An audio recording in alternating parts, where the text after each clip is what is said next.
성경 공부하겠습니다. 함께 하실 말씀은 구약 성경 이사야 49장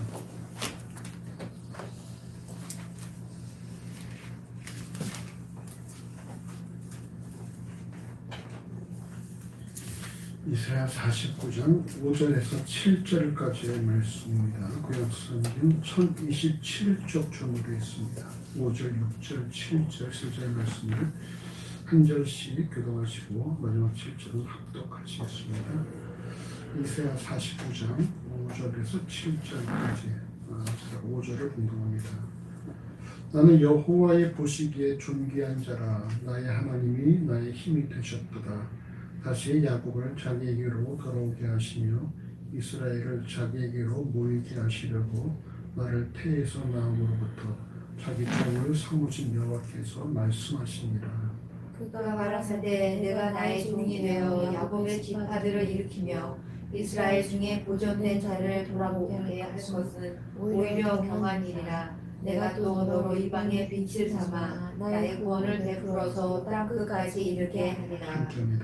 이스라엘의 구속자 이스라엘의 거룩한 자이신 여호와께서 사람에게 멸시를 당하는 자 백성에게 미움을 받는 자 관원들에게 종된 자에게 이같이 이르시되 너를 보고 여러 왕이 일어서며 방백들이 경배하리니 이는 너를 택한 바 신실한 나 여호와 이스라엘의 거룩한 자를 인하시라. 아멘. 올해를 약간 10여일 남기고 있는 지금 새해를 바라보는 그런 심정에 기대와 두려움이 교차할 것으로 그렇게 여겨집니다. 올해와는 다른 내년을 기대함과 동시에 그 시대 속에 자신이 제대로 적응하고 자신의 원하는 바를, 계획한 바를 원활하게 펼칠 수 있을 것인가에 대한 어떤 그런 두려움도 있을 것이기 때문입니다. 힘든 상황은 모두에게 동일하게 주어지기 때문에 자신을 좀 합리화시킬 수 있는 여지가 있죠. 지금 다 힘들어. 나만 힘든 게 아니라 다 힘들어. 그러면서 자신을 합리화시킬 수 있는 여지가 있지만 상황이 나아지면 개인의 능력에 따른 격차가 발생할 것이기 때문에 과연 내가 내년에 모든 것이 정상화되어지면 잘 적응할 수 있을까에 대한 두려움이 발생할 수 있을 것이라는 것입니다. 이 같은 상황에서 과연 그리스도인, 예수를 주라 고백하는 그리스도인은 어떤 능력과 경쟁력을 갖춰야 될 것인가? 우리의 경쟁력, 당신의 경쟁력이 무엇입니까? 동명이 너의 경쟁력이 뭐야? 너만의 무기가 뭘까?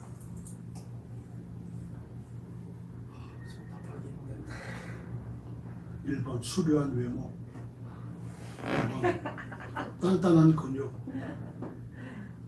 3번 주를 향한 열심, 4번 하나님의 사랑.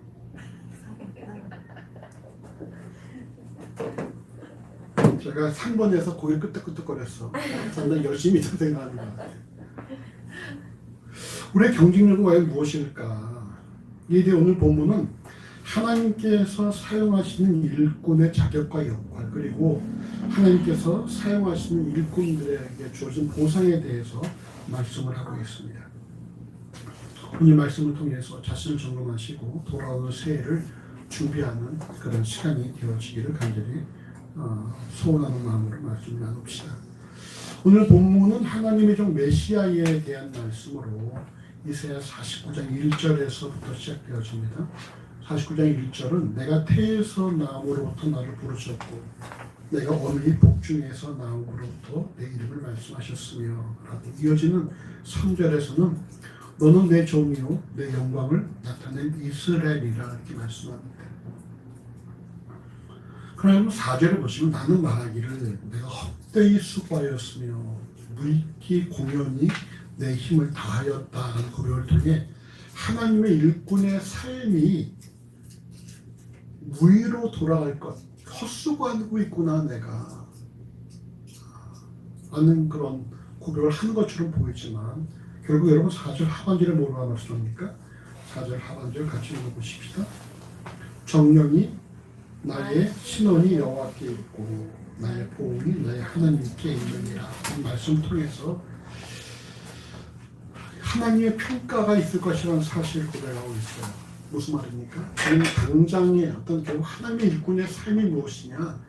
지금 당장의 세상으로부터 주어진 평가는 박할 수 있지만 지금 당장 세상으로부터 인정을 받지 못할 수는 있지만 결국 하나님께서 그 삶을 나중에 보상하시고 보응하시고 평가하신다는 것입니다. 그래서 결국 하나님의 일꾼은 말이죠. 세상을 바라보고 사는 것이 아니라 하나님과 하나님 나라를 바라보고 사는 그런 자들이죠. 이 같은 말씀이 오늘 우리 본문에 쭉 기록되어 있습니다. 오늘은 49장 5절 말씀을 같이 읽어보십시다. 나는 여호와의 보시기에 존귀한 자다. 나의 하나님이 나의 힘이 되셨도다.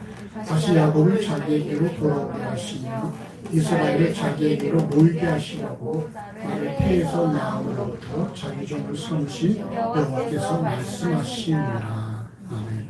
오늘 보면 5절의 개역 한글 번역 성경은 앞뒤 문맥을 이렇게 바꾸는 의혹을 발생시켰습니다.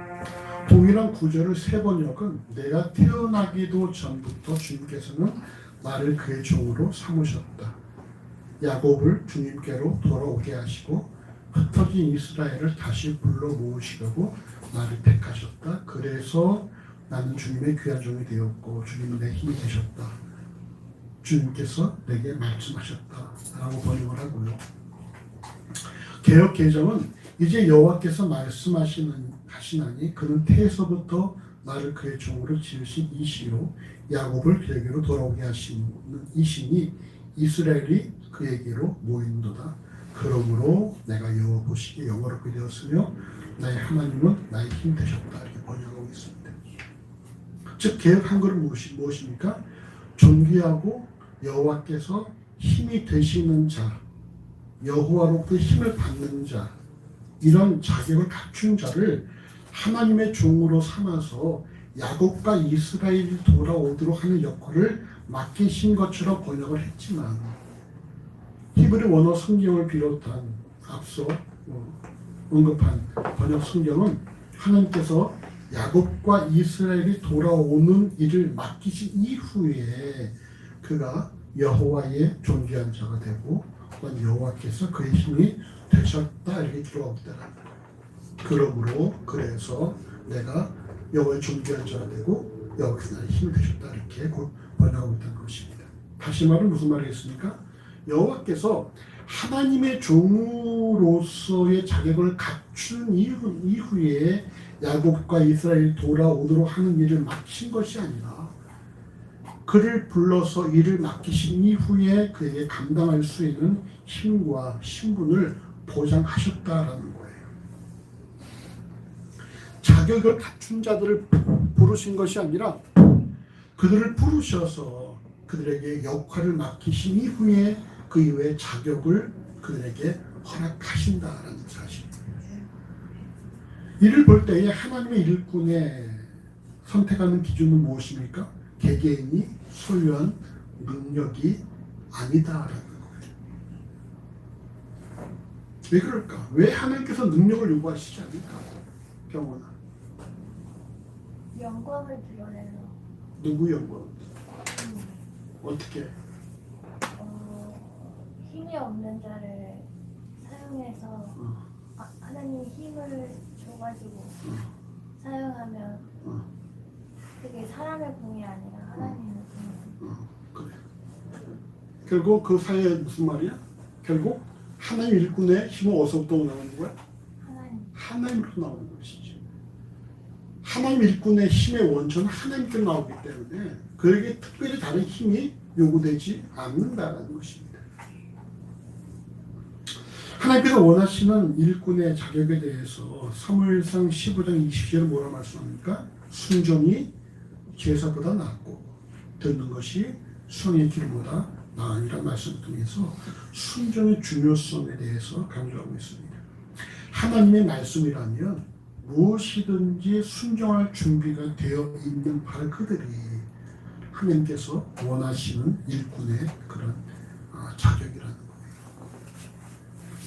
이를 디모데후서 2장 21절에 뭐라고 말씀합니까? 그러므로 누구든지 이런 것에서 자기를 깨끗하게 하면 귀에 쓰는 그릇이 되어 거룩하고 주인의 쓰심에 합당하며 모든 선한 일에 예비한 되리라. 말씀을 통해서 주인이 어떤 목적으로 사용하든지 수용할 수 있는 깨끗한 상태를 유지해야 한다는 것이고, 바로 이 같은 모습이 누구의 모습이에요?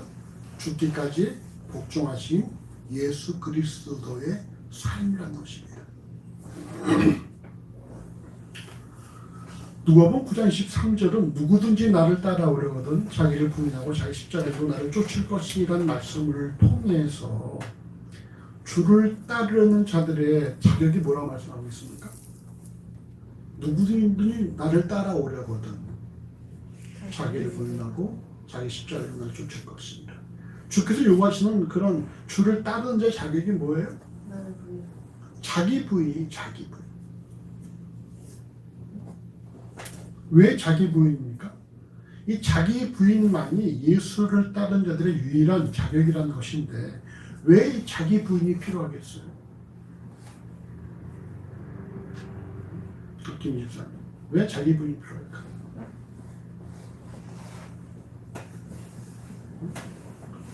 왜 자기 부인이 필요할까? 자기를 부인해야지 하나님을 의지할 수 있어요. 자기를 부인해야지. 그 다음 말씀이 뭐야? 자기 십자가를 쫓아갈 수가 있습니까? 십자가가 의미하는 것이 뭡니까? 희생과 헌신이죠. 심지어 그 당시 십자가는 어떤 의미였었어요? 십자가는 사형틀이야, 사형틀. 생명까지 내놓는 이런 말이에요. 자기 부인하지 않으면은 자기 십자가를 질 수 있다, 없다? 없다라는 것입니다. 자기를 부인하지 않으면 희생과 헌신할 수 없다라는 거예요. 그래서 주를 따르는 자들 자기는 뭡니까? 자기 부인이 다른 거 필요 없어요. 자기를 부인할 수 있어야 돼. 그래야지 십자가를 질 수가 있으니까.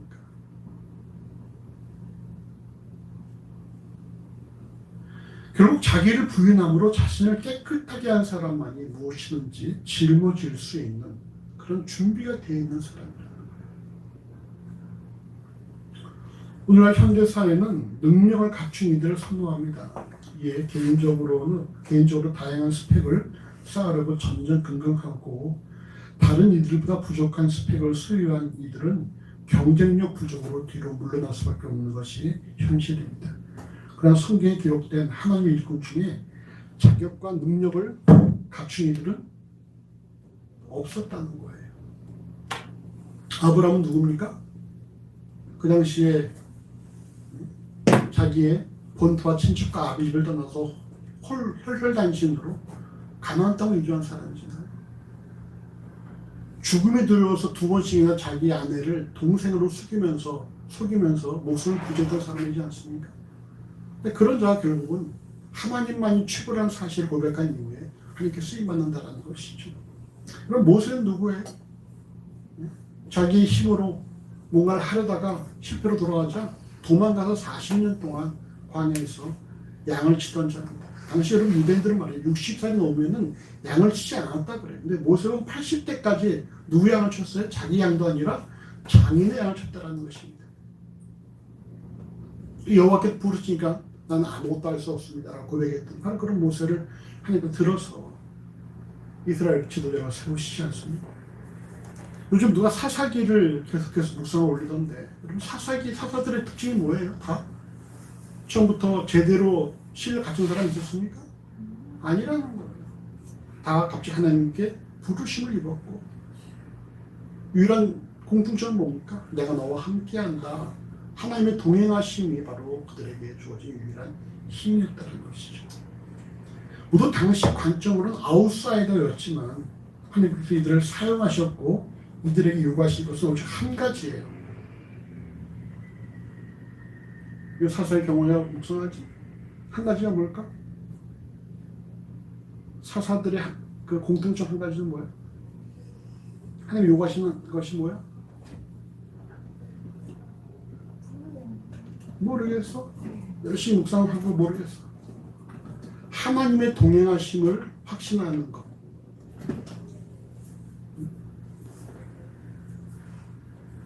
동행하심을 확신하고 하나님 말씀에 순종하는 것, 바로 이것이 사사기에 등장하는 일꾼들의 공통적인 모습이라는 것입니다. 오늘 하나님께서 살아서 역사하신다는 사실을 분명히 믿으며 살아간다면 오늘을 살아가는 하나님 자녀들에게도 동일한 하나님의 역사가 있을 것이라는 거예요. 우리에게 필요한 경쟁력이 무엇이냐?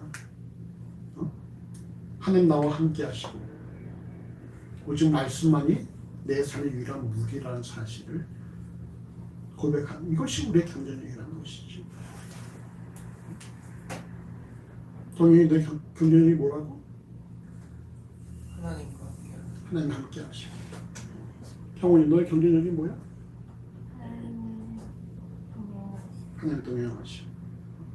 이게 우리의 경쟁력의 무기가 되어야 한다. 김원현 집사님도 지금 유진이 시험 때문에 지금 많은 신경을 쓰고 있겠지만 유진의 경쟁력이 무엇이냐? 좋은 대학 나오는 게 아니라 하나님이 함께 하신 거야. 유진이가 또 말씀 앞에 엎드려진 것이라는 거야. 어떻게 요즘 김 집사님 요즘 묵상을 열심히 하던데 묵상한 지 한 2주 됐나? 3주 됐나? 묵상을 하니까 요즘 삶이 좀 어때요? 이전의 삶과 비교해 볼 때? 우리에게 여러분 말씀이 우리에게 유일한 무기라는 거예요. 한솔아, 너의 경쟁력은 한솔의 미모도 아니야, 한솔의 애교도 아니야, 한솔의 어떤 그런 배려심과 이런 것도 아니고 그런 건 다 좋지만 너의 유일한 경쟁력이 뭐가 되어야 돼? 하나님이 나와 함께 하신다. 난 결코 외롭지 않다. 난 충분히 하나님을 다 감당할 수 있다. 라는 것. 그리고 할 수 있다면 말씀도 묵상하면 좋겠지.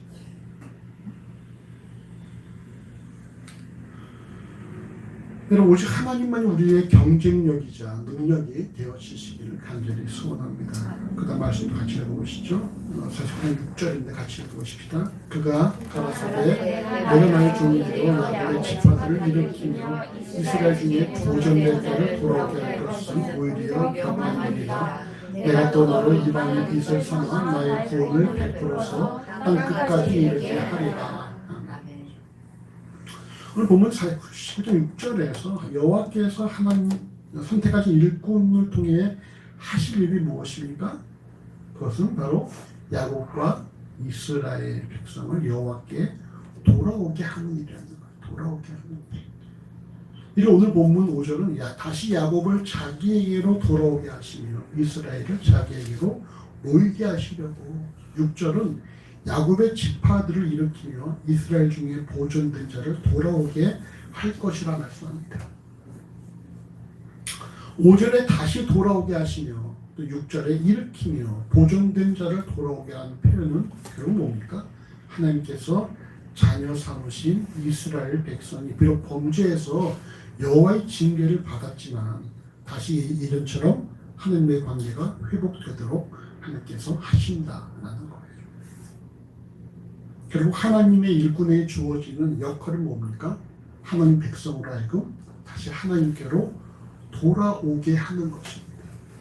다시 하나님 백성이 하나님과 관계가 원활해지도록 만드는 것입니다. 회복이죠, 회복. 인도 캘커타에서 빈민구제에 평생 헌신했던 마더 테레사에게 사람들이 와서 이렇게 말했대요. 어려운 지역에서 사역하시니 얼마나 힘이 드십니까? 별로 성과도 없고 그렇죠? 많이 힘드시죠? 라고 말했더니만 테레사가 말하기를 하나님 나를 이곳에 보내신 이유는 성과를 내라는 것이 아니라 사람들을 사랑하라는 것입니다. 라고 말했다는 것입니다. 하나님의 일꾼에게 주어진 역할은 하나님의 자녀들을 하나님의 사랑으로 보살피고 섬겨서 다시 그들의 마음 가운데 하나님 나를 사랑하신다는 사실을 강하게 심어주어서 그들을 하나님의 사랑 안에 안착시키는 바로 이것이 하나님 일꾼들의 역할이라는 거예요. 그래서 우리 교회는 앞에 뭐라고 써놨습니까? 하나님은 사랑이시라. 자, 하나님은 사랑이 많다 적다 이거는 참이야 거짓이야? 하나님은 사랑이 많습니다. 거짓. 참일까 거짓일까? 거짓. 거짓이죠. 왜? 하나님은 사랑이시니까. 하나님은 사랑이시기 때문에 사랑을 많다 적다라 말할 수 없죠. 잘한다. 극적이네. 하나님이 바로 사랑의 원천이라는 거예요. 근데 반면에 역은 아니냐? 사랑은 하나님이다? 맞아 틀려요? 그건 아니죠. 그건 거짓이에요. 하지만 하나님은 사랑이다는 참이죠.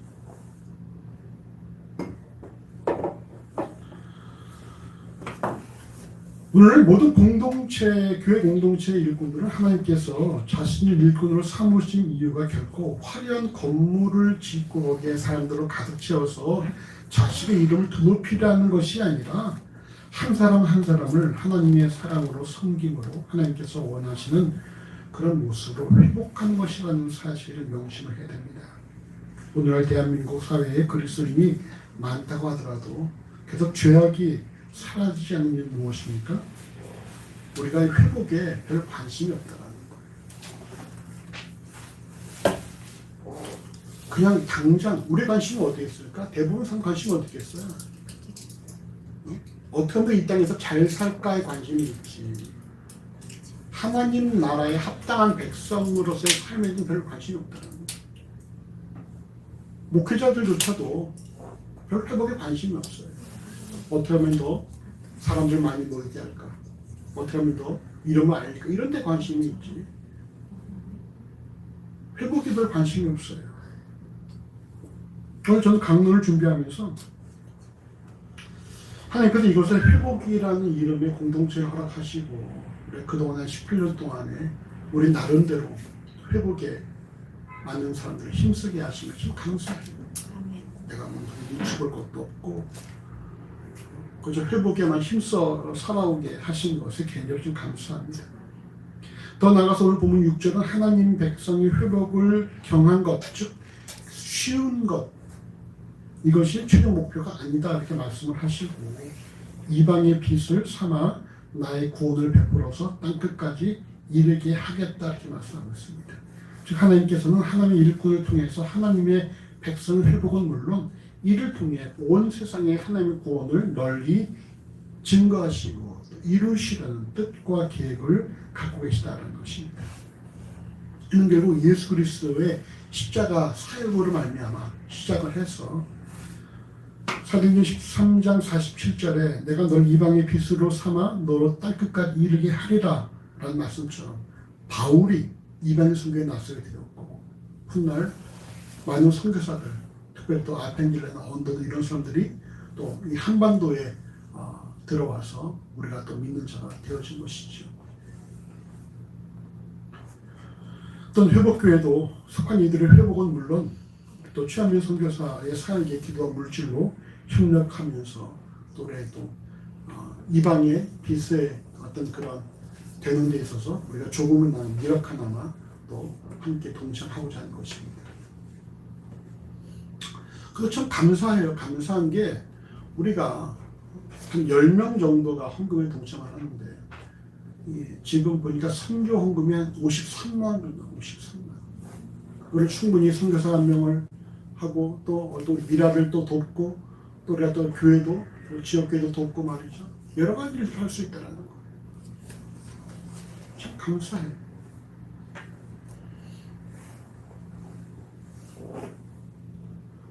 우리 회복은 물론 이거니와 이방의 어떤 예수를 증거하는 데에 함께 협력할 수 있는 그런 삶이 되어지시기를 간절히 소원합니다.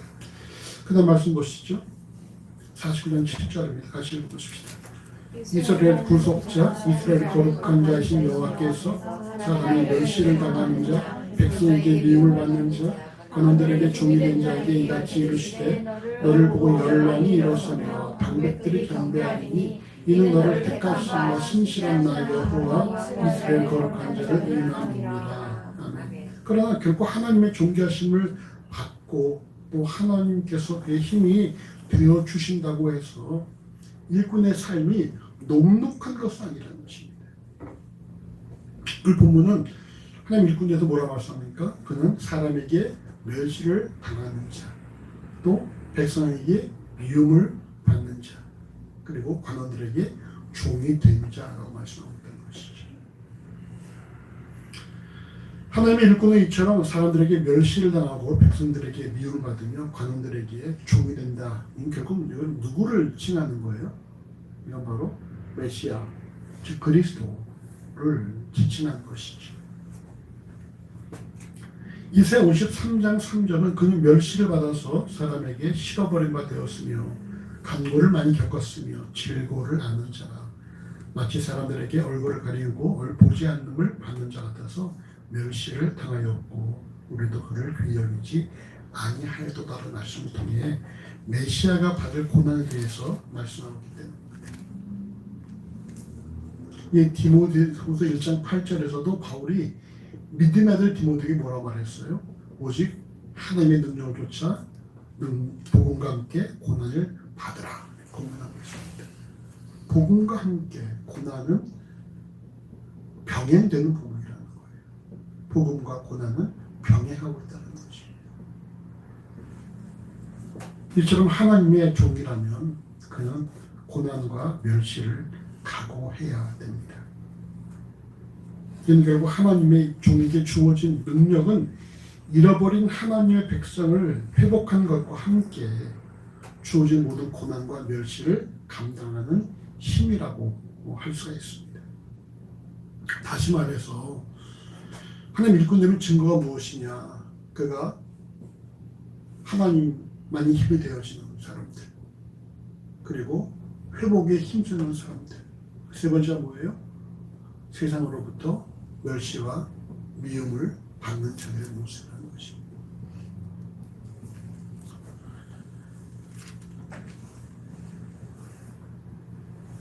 우리는 이 사실 앞에서 하나님으로부터 힘을 얻은 존귀한 자로서 고난과 멸시를 비롯한 모든 형편에서 우리가 자족하고 살고 있는지, 바울이 말했죠. 난 어떤 형편이든지 자족하는 일체의 비밀을 배웠다라고 말하고 있잖아요. 궁핍함을 처할 줄 알고 부유에게 처할 줄 알고. 그럼 우리는 과연 어떤 상황에도 거기서 자족할 줄 아는 그런 신령을 같이 지니고 있는지, 아니면 혹시 내가 묵상도 열심히 하고 예배도 열심히 참석하고 성도도 열심히 동참하고 있으니까 하나님 나를 높이 들어 사용하시겠지라고만 생각하고 있지는 않는지, 우리가 우리 삶에 대한 고난과 멸시에 대한 어떤 좀 그 위치를 좀 찾아봐야 돼요. 그러면 사실은 뭡니까? 하나님의 사람들은 세상으로부터 인정을 받지 못한다라는 거예요. 그럼 왜 그럴까? 왜 사람들은 이처럼 회복에 힘쓰는 하나님의 일꾼들을 멸시하고 비호할까? 왜 그럴까? 보면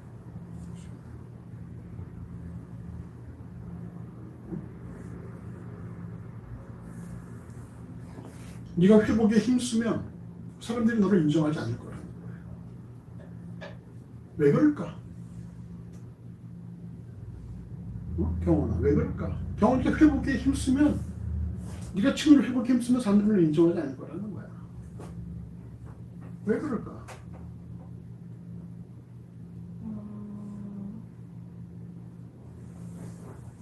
성기능이 달라서.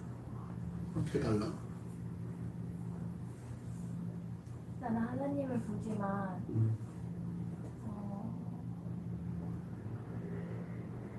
그렇지 못한 사람들은 뭐 돈이나 다른 거에 더 시선을 뺏겨가고. 그리고 여러분, 회복이라는 것은 사람들이 좋아하는 거예요? 싫어하는 거예요? 싫어한다는 거예요. 여러분, 세상 권세 잡은 자는 말이죠, 우리가 하나님께 돌아가는 것을 원치 않는다는 것이. 세상의 주류가 뭡니까? 세상의 주류는 뭐예요? 이 세상에 있는 것들은 다 육신의 정욕과 안모의 정욕과 이승의 자랑이니 하나님께로서 쫓아온 것이 아니다라고 말하고 있습니다. 세상은 온통 배금주의, 만몬이즘으로 가득 차 있습니다. 자기 욕심을 이루는 것을 가르친다. 특별히 요즘같이 말이죠. 포스트 모더니 시대는 자기 만족이 최고의 선이잖아요. 자기 만족. 절대 진리를 다 부인하고 자기 만족만이 최고의 진리고 최고의 선이라고 말하고 있는 그런 사회라는 거예요. 그런 사회 속에 우리가 당신은 뭔가 문제가 있고 잘못되어 있고 하나님께 돌아가서 그 사랑으로 회복된다고 말하는 것이 그들에게 말이죠. 듣기보다 싫은 그런 말일 수밖에 없다는 거예요. 그들에게 어떻게 하면 더 우리가 잘 살 수 있는가? 어떻게 하면 이 땅에 성공할 수 있는가? 어떻게 하면 돈을 많이 벌 수 있는가? 이런 것들을 말하면 좋아할지 몰라요. 하지만 우리가 회복돼야 되고 우리의 죄를 인정해야 되고 우리가 하나님께 돌아가야 된다고 말한다면 그들은 다 그걸 원치 않는다는 것입니다. 하나님의 일꾼의 요구하는 회복에 대한 모습이 말이죠. 사람들이 반길 만한 주제가 아니라는 거예요.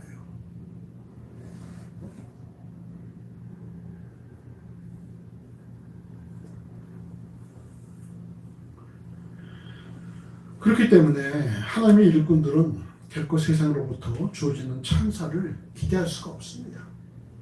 이렇게 하면 날 좋아하겠지. 아니, 천만의 말씀이에요. 좋아하지 않아요. 저 또 그 소리 한다. 또 쓸데없는 소리 한다. 그래서 뒤따른 말이 뭡니까? 그런다고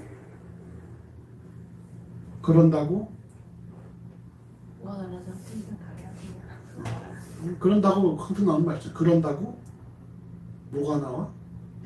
밥이 나와. 돈이 나와. 결국 사람들 관심 어디 있다라는 거예요? 밥과 물질, 이 물질에 있다는 거예요. 물질에.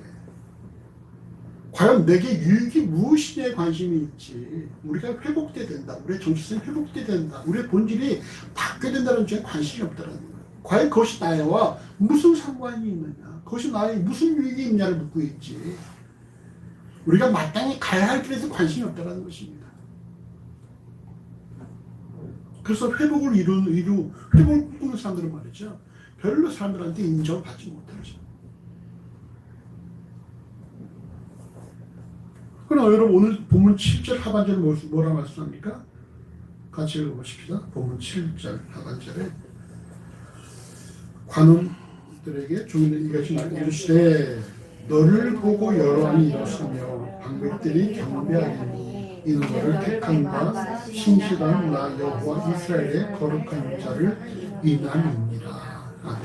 무슨 말이에요? 결국은 회복에 힘쓰는 자들, 이 하나님의 일꾼들은 역사의 주관자이신 하나님으로 인해서 세상으로부터 인정을 받게 될 것이다. 이렇게 말씀하는 것입니다.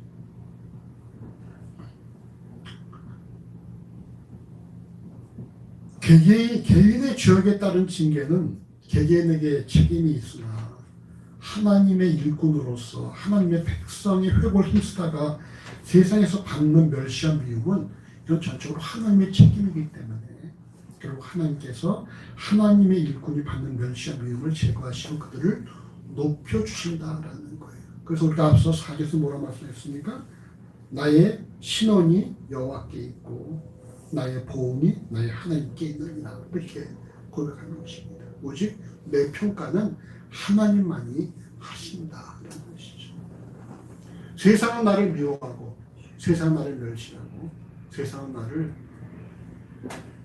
무시할지라도 오직 내 평가는 하나님만이 하신다. 이를 마태복음 뭐라 말씀하고 있어요? 우리가 가는 길은 많은 사람들이 가고 찾는 넓고 큰 길이 아니라 가는 이들이 적은 좁고 협착한 길이다. 이렇게 그러지 않습니까?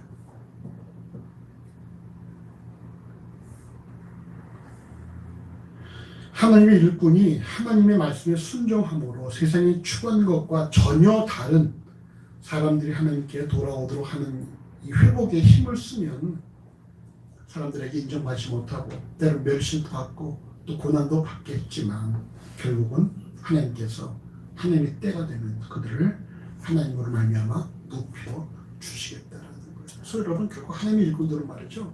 세상의 판단과 세상의 어떤 인정에 귀 기울이지 않습니다. 오직 하나님만이 하나님의 평가만 기다릴 뿐이죠. 예전에 개척을 하고 개척한 그 해인가 그 다음에 해인가 그 해인가 부목으로 섬기던 교회에서 분열이 발생해서 거기에 장로 한 분과 권사 한 분 또 집사 몇 사람이 우리 교회를 찾아왔어요. 이렇게 청호동에서 명일동에서 이 교회를 나오고 싶다. 그 장로님 가족과도 우리가 친했었고 그 집도 딸이 둘, 우리도 딸이 둘, 그래서 애들 많이 우리 애들 챙겨만 그랬기 때문에 친했죠 여러모로.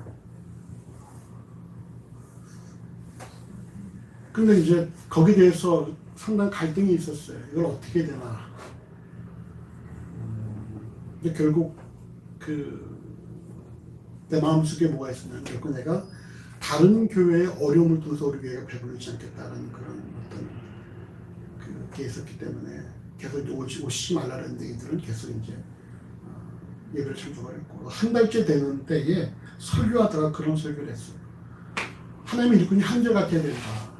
잘할 때는 열심히 하다가 힘들 때는 또 금방 분열되고 힘들어지고 교회를 힘들게 만드는 그런 거면 안 된다라고 말하면서 순간 아차 싶은 거죠. 아차. 근데 이게 그쪽을 보니까 그 장로님 고개를 푹 숙이고 계시더라고요. 끝나고 그동안 목사님 감사했습니다. 떠나셨어요. 그 다음부터 이제 우리 교회 안 나오시고 뭐 다른 교회 다니시다가 이민 가셨다고 그러는데 그 얘기를 내가 주변에 하니까 다들 나보고 바보 같다는 거야. 하나님 주시자는 왜 네가 발로 차냐.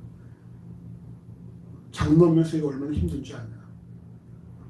그러니까 그 사람들이 나오면은 그 사람이 오면은 따라오는 사람이 많이 있다라는 거죠. 근데 이제 더 이상은 저는 관계없는 사람이 돼버렸어요. 그래서 한 번은 이제 버스 타고 가면서 그런 생각이 드는 거야. 잘한 것 같아. 내가 잘한 것 같은데 하나님 이렇게 하다가 언제 교회가 성장을 합니까? 근데 하나님께서 뭐라고 내 마음 가운데 말씀해 주시느냐? 뭘 하셨을까?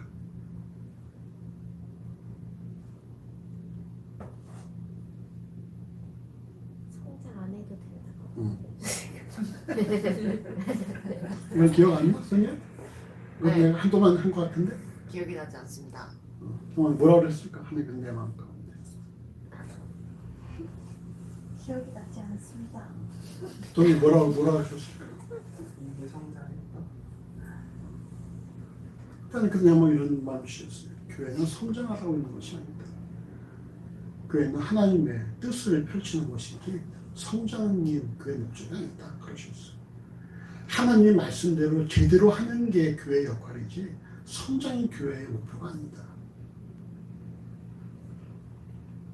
그런 마음을 주시니까 너무 벅차면서 또 한편으로는 그냥 그럼 이렇게 살아야 됩니까? 그래 내가 평가한다 그러신 거예요. 그래서 계속 이곳에 이렇게 때는 경원이만 데리고서 그런 있을 수 있었던 그런 바탕이 그거죠. 교회는 성장이 목표가 아니다. 교회는 하나님의 말씀에 순종하면서 하나님 뜻대로 하는 것이 교회다라고 말씀하죠. 그럴 때가 되면 하나님께서 높여주신다는 거예요. 언제인지는 알 수 없지만 우리는 그때까지 하나님만 주목하고 살아가는 것입니다. 빌립보 2장 9절에서 11절은 예수께서 죽기까지 복종하시자 이러므로 하나님이 그를 지극히 높여 모든 이름 위에 뛰어난 이름을 주사 하늘에 있는 자들과 땅에 있는 자들과 땅 아래에 있는 자들로 모든 무릎을 예수의 이름에 꿇게 하시고 모든 입으로 예수 그리스도를 주라 시인하여 하나님 아버지께 영광을 돌리게 하셨느니라 하는 말씀을 통해서 죽기까지 복종하신 예수 그리스도를 하나님께서 결국은 높여주셨다라고 말씀을 하고 있어요. 결국 앞서 말씀드린 것처럼 그리스도인의 존귀함은 무엇입니까? 하나님께서 하나님으로 말미암아 주어진다라는 것입니다. 하나님의 일꾼은 세상으로부터 고난과 멸시를 각오해야 되지만 때가 되면 하나님께서 책임지시고 그를 높여주신다라는 것이고 바로 여러분 이 같은 삶이 인류를 구원하시고 하나님과의 관계를 회복하시고자 이 땅에 내려오신 예수 그리스도 우리의 모델이신 예수 그리스도의 삶이었다는 것입니다. 오늘 본문은 하나님께서 사용하신 일꾼에 대해 말씀하는데요. 첫 번째, 일꾼의 자격이 무엇입니까? 일꾼의 자격은 뭐지? 하나님의 동의하심을 인정하고 그 말씀에 무엇이든지 순종할 수 있는 자. 세상은 능력 있는 자를 원하지만 하나님이 원하시는 능력은 오직 하나. 뭐라고요? 하나님의 동의하심을 확신하는 가운데 그 말씀이 무슨 말씀이든지 순종할 수 있는 자. 헌신에 대해서 이렇게 말하는 사람이 있습니다. 왜 다윗이 말이죠. 사울과 싸울 때에 자기 그 베들레헴 우물에 있는 물을 먹고 싶다 그러죠. 아, 저 물을 누가 내게 떠서 먹여줄 거라고 하니까 옆에 있던 두 장수가 사울의 적전을 뚫고 들어가서 우물물을 퍼와. 다시 또 그 적전을 뚫고 나와서 다윗에게 물을 갖다 줍니다. 다윗이 뭐라 그랬어요? 이것은 물이 아니라 피다.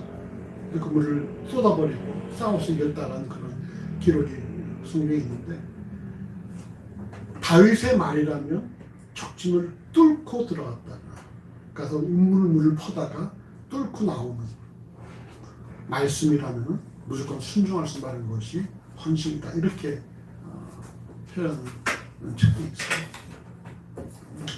우리에게 진정한 헌신과 희생이 무엇입니까? 하나님 말씀이라면 내가 무엇이든지 감당하겠습니다. 내가 그걸 다 담을 수 있습니다라는 말 그것이 하나님이 요구하시는 일꾼의 자격, 바로 깨끗한 그릇의 모습. 예수의 말씀에 의하면 나를 따라오려거든 자기를 부인하고 자기 십자가에 놓친 자의 모습이라는 것입니다. 그러므로 하나님 백성에게 하나님 일꾼에게 요구되는 자격은 오직 한 가지죠. 하나님 나와 함께 하신다. 말씀이라면 내가 다 순종할 수 있다. 그것이 우리의 경쟁력이 되어야 한다는 것입니다. 두 번째로 하나님 일꾼의 좋은 역할은 무엇입니까? 그들의 좋은 역할은 백성의 회복에 있다는 것. 하나님 백성의 회복에 있다. 결국 어떤 세상에서 동일한 성과를 드리는 것이 아니라 하나님께 돌아오게 하는 것이 일꾼들의 자격이라는 거예요. 그래서 우리에게는 다른 능력이 필요하지 않는 것입니다. 하나님의 사랑이면 됩니다. 하나님의 사랑. 사랑으로 돌아오게 만드는 것이죠.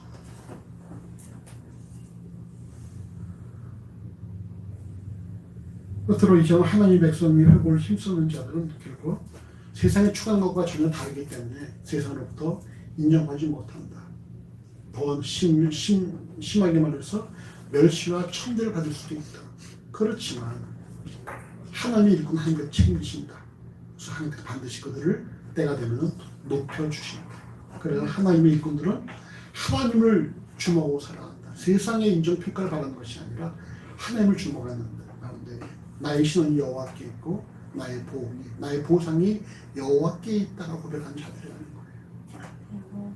바로 이들이 하나님이 원하시는 일꾼의 모습이고 바로 이 모습이 우리가 이번 주에 또 함께 감사해야 될 예수 그리스도의 사역이었다라는 사실입니다. 우리가 더 이 성탄을 준비하면서 내가 어떠한 삶을 살아야 될 것인가, 내가 예수를 닮은 어떤 삶을 살아야 될 것인가 를 깊이 여러분 묵상하고 점검하는 시간이 되어지기를 간절히 주의 이름으로 소원합니다. 함께 기도하겠습니다. 기도합시다. 주여 내를 감사한 너를 주 일꾼 삼으시고 우리에게 주가 힘 되심에 감사합니다. 우리가 진실의 땅을 살아가면서 우리의 경쟁력이 여호와라는 사실을 명심하게 해주시고 오직 하나님으로 우리의 모든 주의 삶을 감당하도록 인도하여 주시옵소서. 우리가 하고자 하는 일들이 때로 세상으로부터 인정받지 못하고 또 세상으로부터 미움과 더블유층으로 박해를 받을지라도 우리가 주를 위해 헌신한 이상 우리의 삶을 여호와께서 책임지는 사실을 명심하게 해주시고 내 신은 여호와께 있고 내 보응이 여호와께 있으므로 우리가 오직 하나님만 바라보며 주어진 삶을 감당하도록 인도하시기를 하나님 간절히 원합니다. 그렇지 자기를 부인하고 자기 십자가로 주를 주시는 가운데 우리가 나의 안위가 아니라 내 주변의 회복을 위해서 꿈꾸며 힘을 쓸 수 있는 더 큰 그림을 그리며 살아갈 수 있는 그래서 하나님의 평가와 인정을 주목할 수 있는 그런 삶을 살아도록 우리의 생명을 인도하여 주시옵소서. 우리가 내일 우리 삶 가운데 어떤 일들이 펼쳐질지 알 수 없지만 우리가 진짜로 하나님만 바라보며 살아가는 복된 삶이 되어지기를 간절히 소원합니다. 감사의 예수 이름으로 기도합니다. 아멘.